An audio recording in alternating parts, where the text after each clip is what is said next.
I want to talk for a few minutes about the theological problem called the scandal of particularity. This isn't scandal as we're normally used to hearing that word. We're not talking about a political scandal or a scandal in a church.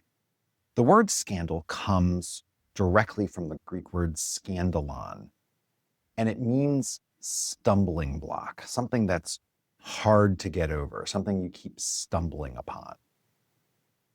I once had a parishioner who said that they had a hard time with Jesus, not with anything that Jesus taught or did, but the fact that Jesus lived so long ago in a culture that we don't fully understand. The fact that Jesus lived in first century Roman occupied Israel.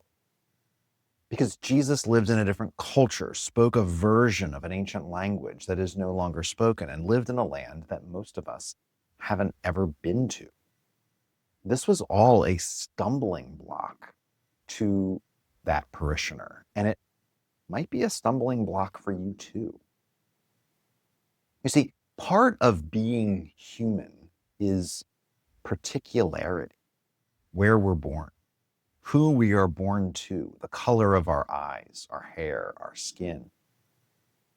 You can't be born generally. Like, oh, where were you born? Oh, I was just born. Well, where? Well, just all places. No, that doesn't make sense, right?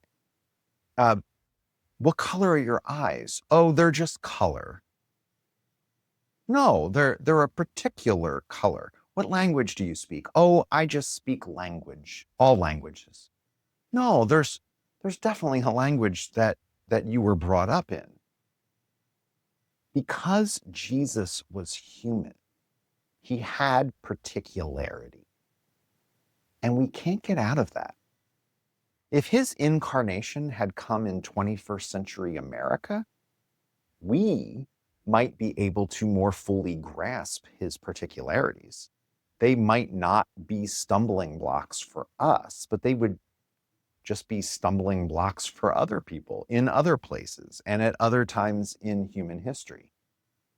The incarnation, God becoming human, means that there will be particularities that are specific to where Jesus was incarnated and who Jesus was incarnated among.